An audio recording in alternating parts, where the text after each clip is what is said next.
वालेकुम, welcome to my channel. आज मैं बना रही हूँ ब्रोकली और पोटैटो कपकेक्स। इसके लिए मुझे चाहिए 1 कप ब्रोकली।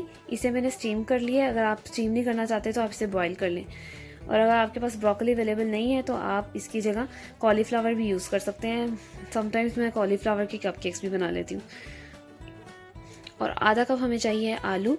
इसे भी मैंने स्टीम कर लिया। अगर आप चाहें तो इसे बॉईल कर सकते हैं। इसे मैंने ब्रिक ब्रिक कट कर लिया। आपको बच्चा मैशी फूड्स खाता है तो आप इसको मैश कर दें और ब्रोकली को भी मैश कर दें। एक स्लाइस लेके मैंने उसके क्रम्स बना लिए। इसको मैंने ग्राइंड कर दिए। काली मिर्च नमक आप अपने बच्चे के टेस्ट के मुताबिक ऐड करें।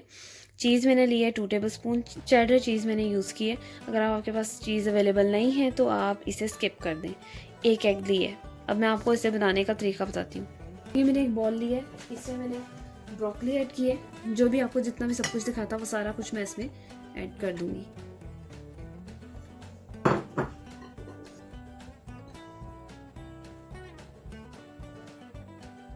ये मैंने इसमें आलू ऐड किए, ब्रेड क्रम्स ऐड किए,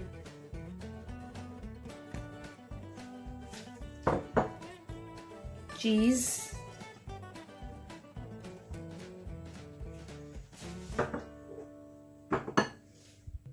एग।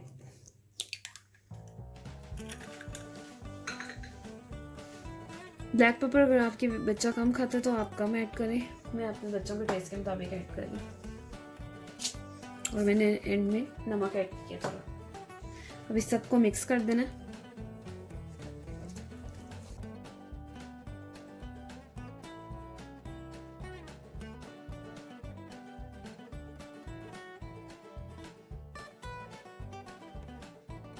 ये देखें, ये मिक्स कर लिया मैंने। अब मैं कपकेक्स का ये ट्रे लूँगी और इस पर मैं थोड़ा सा, देखिए मैंने ऑयल लेके इसमें थोड़ा थोड़ा लगा दिया। बिल्कुल थोड़ा सा लगाना है।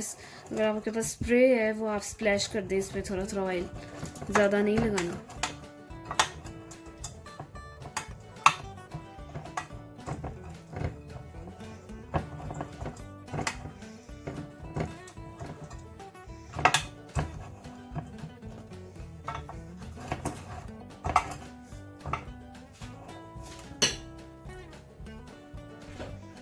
ये देखिए, अब मैं इसमें जो मैंने आपको मिक्सचर दिखाया,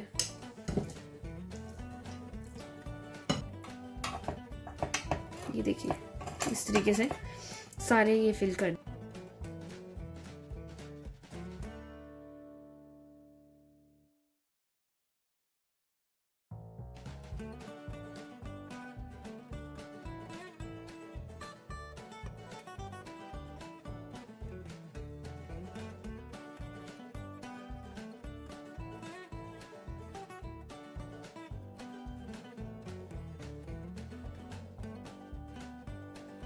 ये देखिए 8 कपकेक्स रेडी हो गए हैं।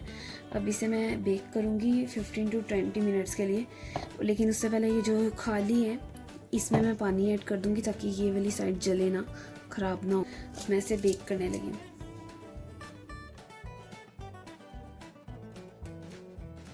ये देखिए मेरे broccoli and potato cupcakes ready हो गए हैं। ये बहुत ही टेस्टी और बहुत मज़ेदार बनते हैं। बच्चे बहुत शौक़ से खाते हैं, बच्चे बड़े सबके लिए ये सब भी बहुत शौक़ से खाते हैं। तो आप ये लाजमी रेसिपी ट्राई करना।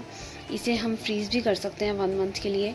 तो आप इसे बच्चों को लंच में डीप फ्रॉस्ट करके दे सकते हैं। और ब्रोकली काफ़ी हेल्दी होती है। ये छोटे बेबीज़ के लिए भी बहुत अच्छा है। 8 मंथ प्लस बेबीज़ के लिए ये बहुत अच्छा। आप इसे रेफ्रिजरेटर में रखना चाहते हैं, स्टोर करना चाहते हैं तो आप इसे 2 से 3 दिन के लिए फ्रिज में भी रख सकते हैं। और अगर आप इसे फ्रीज़ करना चाहते हैं वो आप इसे 1 मंथ के लिए फ्रीज़ कर सकते हैं। बच्चों को भी आप इसे दे सकते हैं लंच में डीप फ्रॉस्ट करके, और ब्रेकफास्ट में भी दे सकते हैं। बहुत हेल्दी बनते हैं और शौक़ से बच्चे खा लेते हैं।